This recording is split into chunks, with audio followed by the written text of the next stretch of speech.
Okay, so the Minimoog Model D, one of the most famous synthesizers of all time, and it's in part responsible for a lot of modern synthesis direction, and a ton of records that we all grew up listening to have had this on it. Michael Jackson Thriller, even some Dr. Dre records have had this on it. A lot of West Coast hip hop and experimental records. This has been a very transformative piece of music equipment, and today I have the privilege of going through and kind of discussing how to approach sound design from ground up on the Minimoog Model D. So I do appreciate how this is laid out from left to right, and we will approach ground up synthesis kind of the way that it's laid out on the panel here, but we'll make some jumps and whatnot in a way to kind of hopefully speed up the process of sound design from scratch. So this is a subtractive synthesizer. So essentially what that means is you have the ability to layer oscillators at different frequencies and waveforms and kind of create rich sounds from that, and then subtract from them in ways that allow you to kind of shape a tone that you might be after. And while it looks like daunting maybe at first, it's actually a very, very, very, very simple synthesizer. And this video should apply to all Model D emulations, whether it be software or Behringer, and all prior models. The 2022 reissue here has a few modern bells and whistles, but for the most part, it's exactly the same. It just has quality of life improvements, but pretty much a one-to-one analog circuit path. So I guess we'll just jump into it then. You have your oscillator section, your controller section, your mixer section, your modifier section, your output section, and then kind of like a little extra section over here with things like the mod wheel and then the pitch and glide and so on and so forth. A good place to start is the oscillator section, but because this is an analog vintage piece, you actually have to tune the oscillators independently to this frequency here. So that plays at 440 hertz and A up about here. And so before this video, I went through and I tuned all the oscillators, but you do have to do that with this. It's kind of one of the little, some people think it's a, kind of a issue. Other people find it to be important to its character. It kind of imparts some analog imperfection, but you do have to do that. So that's just a little heads up. So right now we're working with oscillator 1.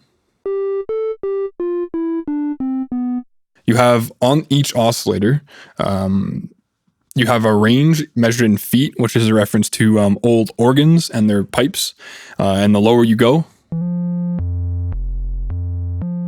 the lower the sound, and the higher you go, the higher the sound. And then you have your waveform generator here, which allows you to swap your waveforms.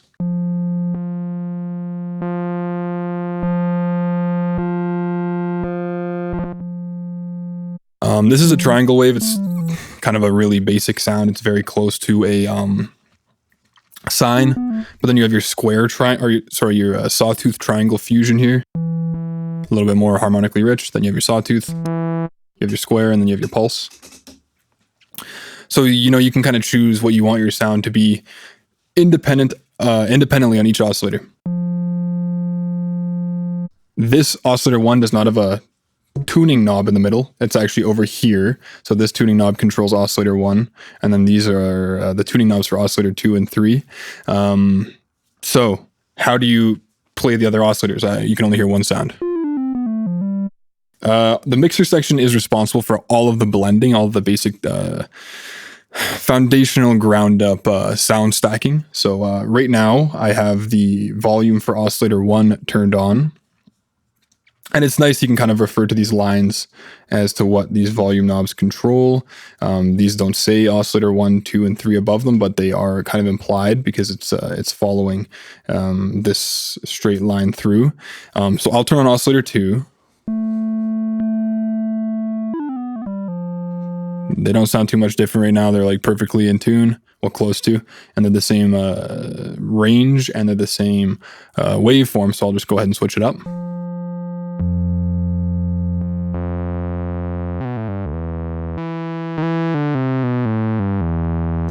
The volume knobs independently allow for mixing of those oscillators. So maybe you want volume on the oscillator 2 to be a little bit lower or higher.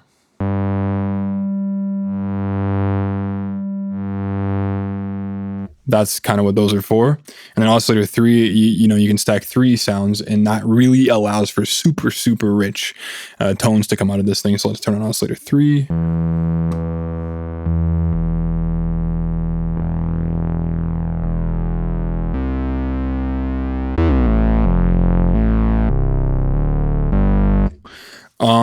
So that's those 3 oscillators and how they kind of function in a nutshell. We've chosen different waveforms and different range for each of them. And the tuners, some people like to use them to thicken up the sound a bit. So what I'll do is I'll just tweak oscillator 3's tune a bit to the left. So detune it a little bit flat. You could go crazy.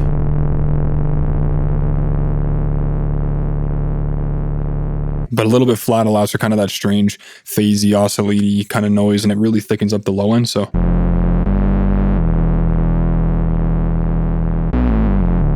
some people do that intentionally, and that's kind of one of the beautiful things about using an analog synthesizer. Sometimes they kind of just do that on their own when they detune, and it's, you know, probably where that came from. But that is the 3 oscillators and the mixer section, kind of on the surface. You have 2 other switches and knobs here. Well, 3 switches if you include the white and pink. So one of them is for the noise. I'm just going to open the filter, but we'll get to that. I'm going to turn off all switches beside the noise. So the noise is like a non-pitched, I guess, body of tone that allows for like nice percussive work. It can add some ambience to your sound, and it can be used as a modulation source, which modulation we will touch on at the end. I intend to have a timestamp kind of thing in the comments section if you want to jump around. But noise is nice. You have the option of white and pink. I'm a pink kind of guy with the Minimoog Model D. I think it sounds great. I use the Subsequent 37. I find the noise on that to be pretty brutal, but that is the noise knob. I'll turn all the other knobs back on.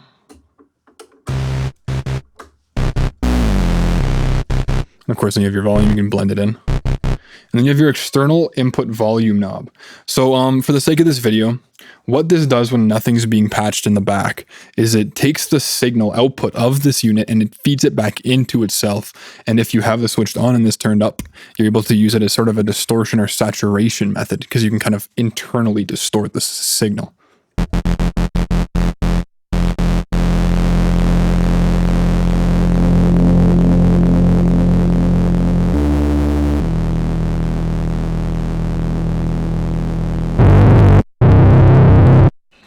Sorry if that was like super loud, but that's how that works. And then you can blend that in. For the sake of it, let's just go back to the first oscillator. I'll add them in one by one.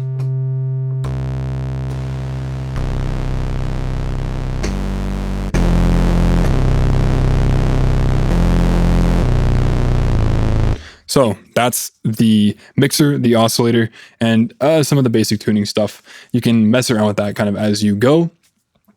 And then that brings us to the modifier section.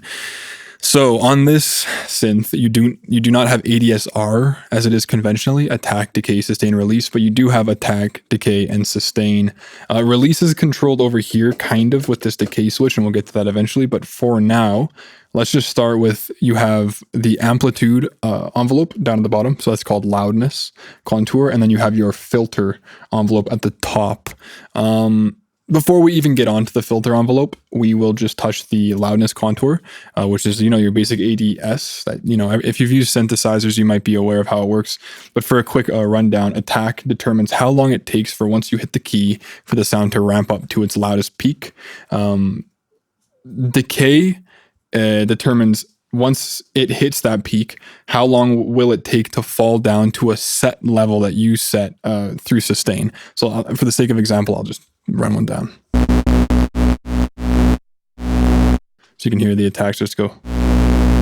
And then on decay, it'll kind of control a fall off after that peak.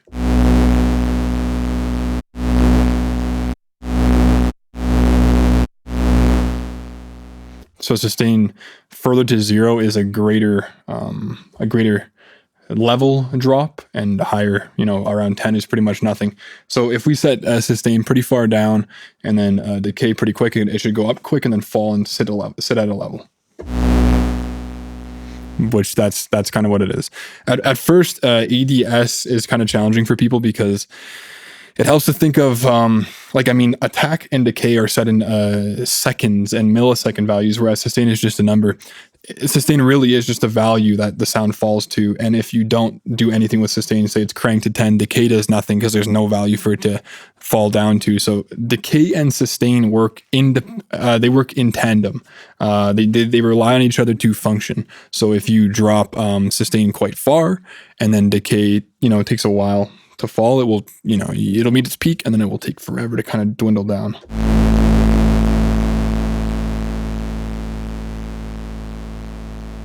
And then once it dwindles, it'll kind of sit at its level and then we'll just stay there.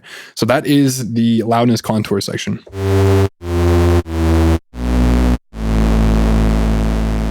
That brings us to the filter and kind of filter envelope section. So this cutoff frequency knob is one of the most important knobs on this synth.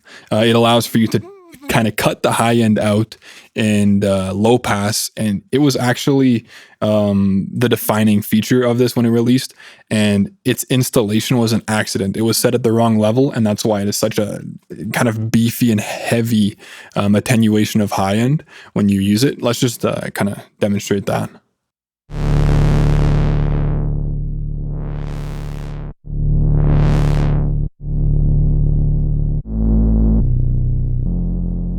So that's a huge cut, and it's so fat with what it does that it's kind of become a hallmark trait of this particular synthesizer. So that is the cutoff frequency. It's a high cut and low pass filter, so it kind of cuts the high end off like that wherever you choose to set it. This is the whole frequency range. You'll cut some of the highs off. Depends on how far you want to crank the knob. And then there's filter emphasis, which is, say you make a cut of from 20,000 to 15,000 hertz. Filter emphasis takes that edge of the cut and it makes a boost to kind of create almost a whistle at the end of where you've cut off. I'll just display it.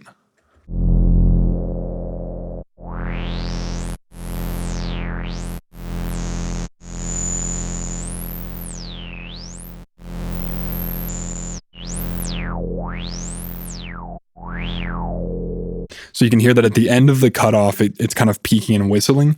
And that is, that's another very kind of classic analog synthy sound that it's like on Tom Sawyer, for example. You can hear it on Tom Sawyer. You can hear it on a bunch of vintage tracks. And it's still very popular to this day. How it's used may not be the same because at the time it was kind of fresh and new, but it's still dope to like kind of weave it into your sound design. And then we have the filter envelope section, which essentially is, let's say you cut off your filter here. Filter envelope will, it will open the filter based on a value you set. So say you set the attack time to open quick. It kind of goes like this. It will open the filter up. Say you make a cut at from 20 to 10,000 hertz. It will open the filter back up and let that high end back out. And then with the decay and sustain, rather than the actual amplitude dwindling, it becomes the filter that closes again. So it opens the filter, then closes based on a kind of contour that you set. So let's try that one.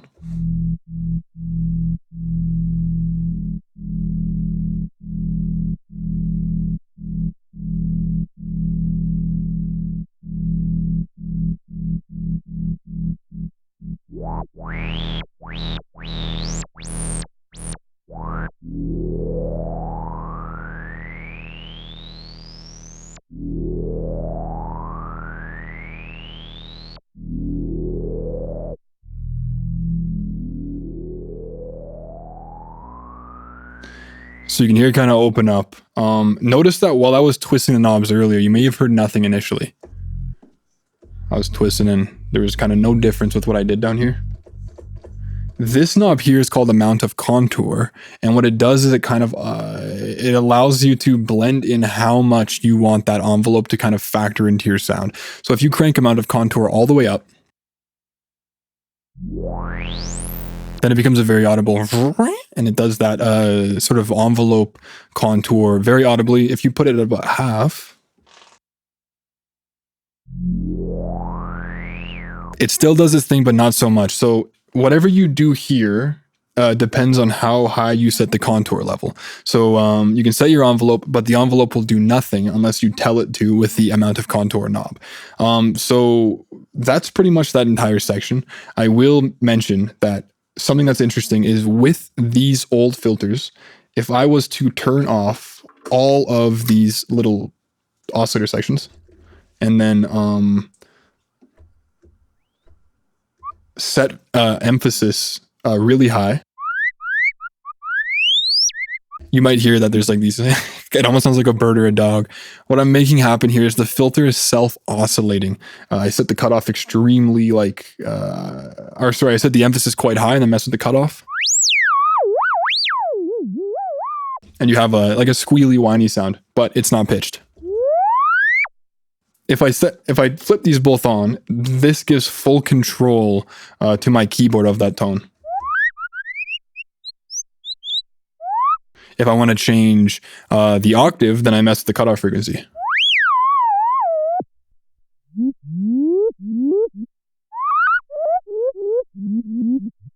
So you can actually play the filter.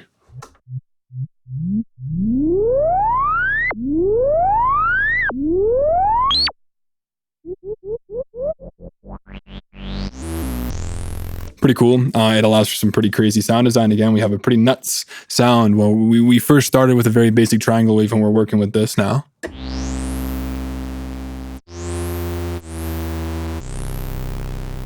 Pretty cool. So we've covered the oscillator, the mixer, the modifier section. All that's really left now is the modulation. So that's the trickiest part for most people, but on this synth, it's pretty easy. It's not as easy as it is on the subsequent 37, but it's still pretty simple. So if you want your pitch to modulate, then you flick the oscillator modulation knob. If you want your filter to modulate, you switch the filter modulation knob. If you want them both to modulate, you switch them both. And they don't have to be both on or both off or anything. You can do them as kind of how you want. Maybe you want just the filter to modulate. Maybe you want just the oscillators.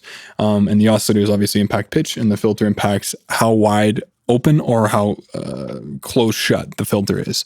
You have a few options of modulation on this.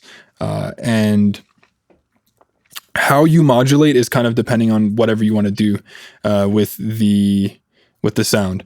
Oscillator 3 has a different set of waveforms. It's nearly the exact same, but it has a reverse sawtooth wave, as well as a standard sawtooth wave. The reason for that is, although you can't really tell the difference, let's go just to oscillator 3.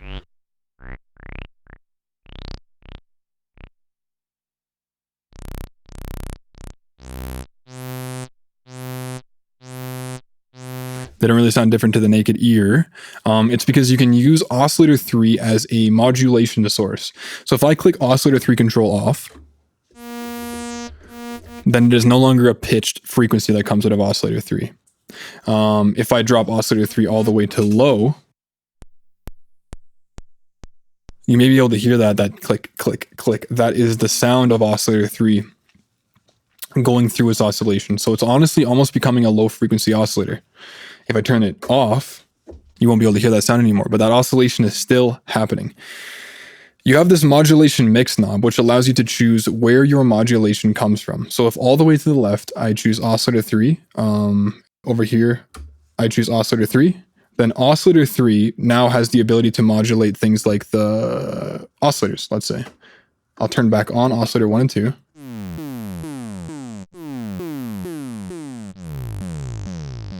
And oscillator 3 is now modulating these other two oscillators. How much it modulates those two oscillators is dependent on this mod wheel. So if I have it all the way down, you get nothing. If I crank it, you get a pretty heavy modulation. And if it's in the middle, you get one kind of in the middle. The beauty of using oscillator 3 as a modulation source when you can just use the LFO built into this unit is that you can change the waveforms.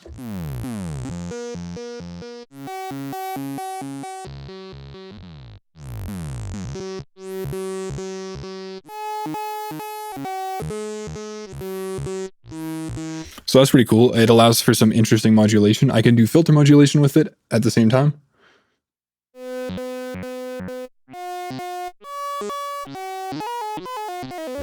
I'm not really sure I love the sound of it, but if you want with Oscillator 3, you can also turn down the tuning, which will slow down the oscillation. So it gives you kind of control over the oscillation rate of this modulation source.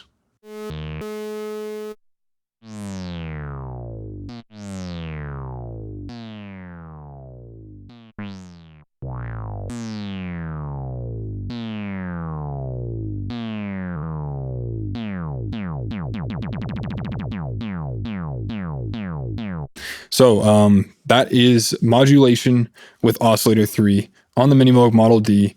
Maybe though you don't want to use Oscillator 3 as a modulation source and you want to use the Oscillator 3 as a sound source to beef up your sound. It's nice that on the Minimoog Model D, they built in an LFO.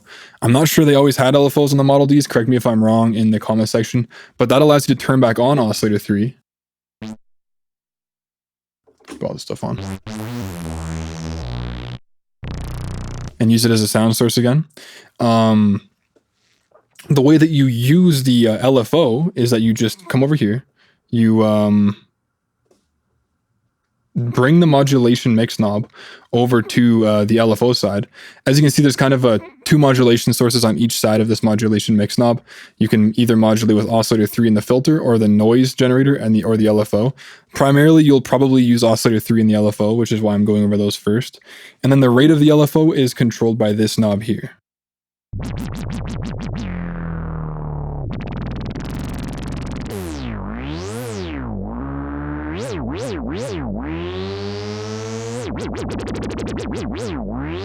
So this is allowing us then to modulate all three oscillators as they produce tones in a more, controlled fashion.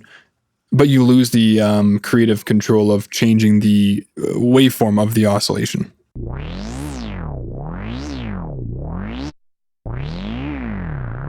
Maybe you wanted to just modulate the filter.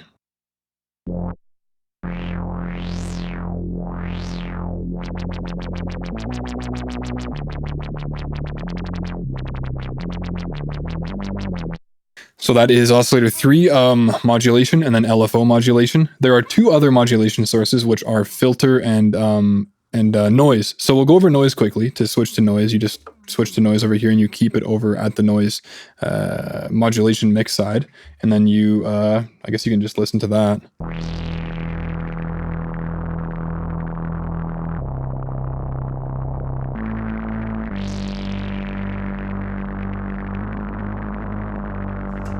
So noise is really crazy modulation, and it allows for some interesting filter modulation, but it's hard to keep it perfectly in pitch when you're oscillating when you're modulating the oscillators with the noise, because noise is just a wall of sound, right? It's not so consistent as a sine or a triangle or a sawtooth or a pulse for that matter.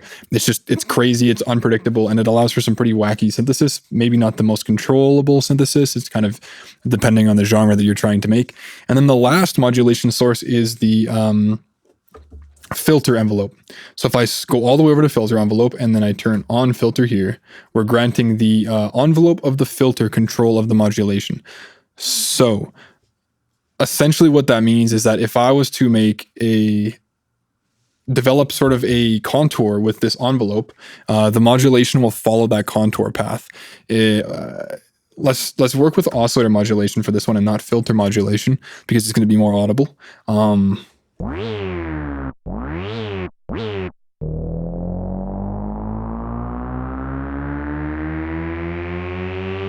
You can hear that the attack time is controlling the pitch. And however fast the attack time is, however fast the pitch rises. We have decay and sustain as well, which sustain in this case will determine how far the pitch... we have our pitch starting here, and then the sustain will essentially determine how far the pitch will fall and then remain at.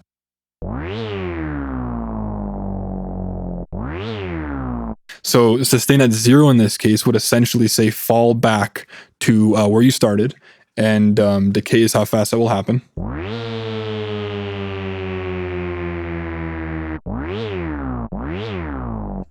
And sustain at 10 will say, once you ramp up to the top, stay there. For the most part. So that is modulation of all sources. Just a quick rundown again, because it's kind of weird to look at. You can choose which modulation sources you want to work with down here. If you choose Oscillator 3 and LFO, and want to use Oscillator 3, you have to pull this modulation knob all the way over to Oscillator 3 here, and it will choose Oscillator 3 as your modulation source. If you now switch to filter, it will choose filter.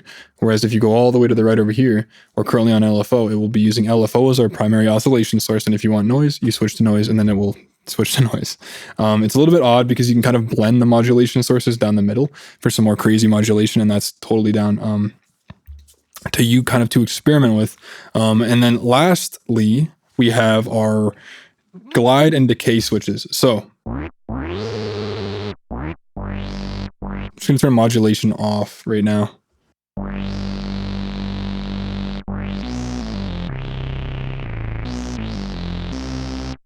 Glide is how long it takes for the notes to kind of slide between each other when you play them. It's not like a staccato sound, it's sort of a portamento. So if I was to turn this glide knob all the way up and then flick the glide switch, I'd be able to go like this.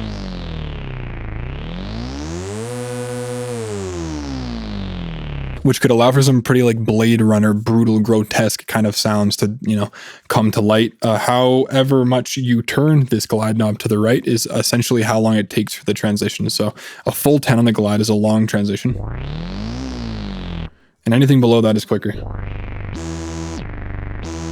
To the point that it almost doesn't sound like glides on at all. This is a pretty iffy glide knob. You kind of have to crank it to get that effect like really, really steadily. And then we have our decay knob.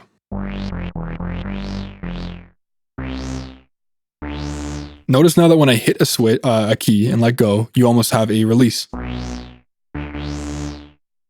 The decay time, in this case, still plays out when I let go, so it functions as the release. That kind of allows you that ADSR full suite that we don't have on here.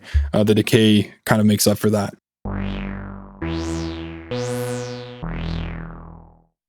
And well, there's also the pitch knob, which I guess is kind of, you know,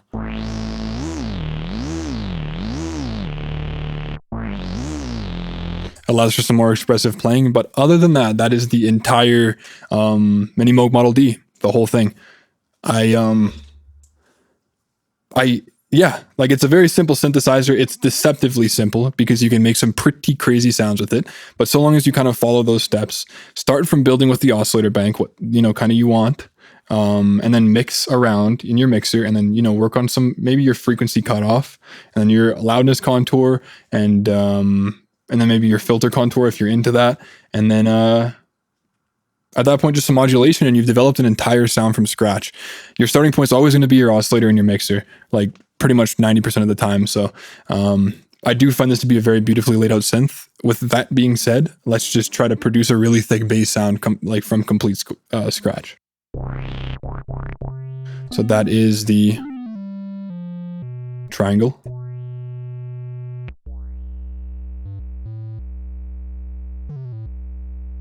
I'm going to turn on oscillator 2.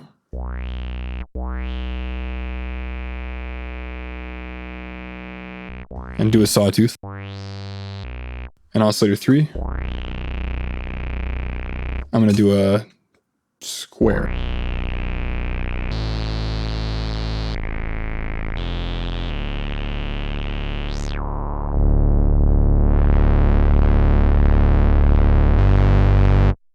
So I'm going to keep my filter emphasis down here, and my cutoff frequency I'm going to keep around -2. And then I'm going to overload. I'm going to introduce a bit of noise.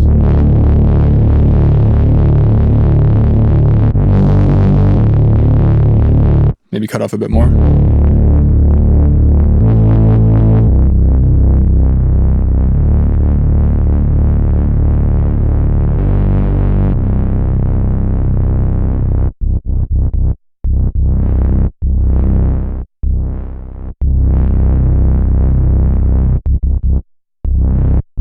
So I want a fast attack and I want it to sustain. I don't want any drop with decay. I want it to be completely kind of and stay in that range. Maybe I'll turn glide on just to kind of allow myself to move between the notes.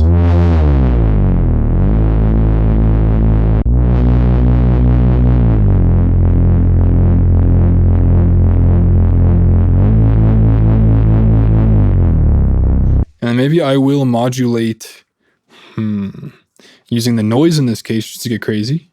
I will modulate the filter envelope.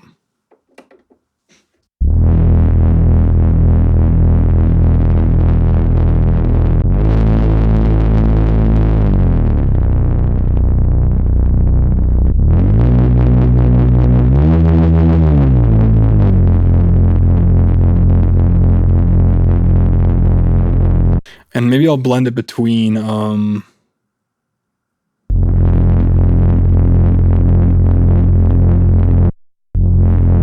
actually, you know what? I'm going to take the noise out, crank overload.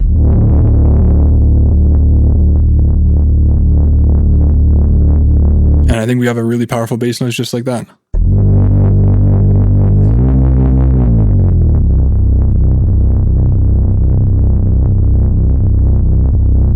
Maybe I'll modulate a tiny bit with the LFO this time. So I'll switch to LFO.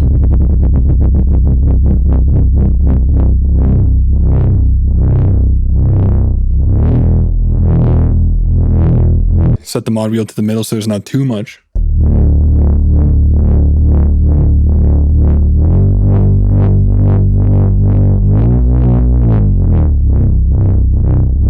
And there you have it. That's a patch from scratch just for bass. So I hope this video has answered questions. It's a little bit challenging to go over everything in a way that's both, beginner friendly and set up so that people who are more advanced don't get bored with the content. But I will timestamp everything in the description and the comments section when I get to doing that. And if you have any questions, just feel free to ask. If you want to see this synth used in any interesting way, I'm happy to go at it and do exactly what I'm requested, because it is a pretty challenging synth to come by. The low end is, I think, in my mind, unbeatable. I think no synth comes into, I guess, the same realm as the Model D. It has definitely its own kind of domain, and even the subsequent 37, I don't think it necessarily holds a candle to this filling up the low end of your mix. Whether or not it is economically viable is another question, but if you have the option to fill your low end up with this, you might as well. I mean, I don't think anything kind of takes its place in the low end. For more modular synthesis or like more crazy modern polyphonic sounds, this won't do it. This is a mono synth after all. You can only play one note at a time. But a lot of people think the limitations make for absolute creative restriction in a way that allows them to kind of break out of a rather mundane or repetitive shell. A lot of people nowadays, they'll just write their notes down on a piano roll. So restricting yourself to an interface like this, and one that sounds so beautiful, can really, I think, open you up to new possibilities. It definitely has for me. Well, I use the subsequent 37 at my house. Here in the studio, this is my go-to synth. And I still find myself trying to get to know it a bit better. It has no patch recall, so you have to write down all the patches that you come up with. But again, I think that kind of makes some fun behavior, because I might show up to the studio and my patches have been kind of messed up on the front here, and I have to go back and kind of rebuild them, and I find myself in some new territory, maybe using the noise as the modulator for the oscillator somehow, and I don't know. There's so many ways to make happy accidents and mistakes here that it is, I think, an unparalleled synthesizer, and it still totally has a space in modern music production. I'm actually working on a record with a client right now who is making almost a folk singer-songwriter, Beatlesy, I guess just grassroots kind of record, and this is occupying the low end on a lot of the tracks on there. It sounds like kind of like a bass guitar on there, actually, but a bit thicker. And you can use this in so many different ways that it's unmistakable. it's unmistakably Moog, but it is easy to, I guess, ignore until it's taken out of the mix. It fills up the low end in such a natural and living way that it is it has totally come to deserve its title of the most legendary and the most loved synth in the world. So that being said, thank you guys so much for watching. I will maybe not make as much Minimoog content as I will other synthesizers. I'm going to be using the Oberheim for some content coming soon, the OBX8. But again, I'm always open to making content that is wanted and that you want to see. So just drop a comment down below if you're interested. And thank you so much. I hope this has answered some questions, and I will see you on another video.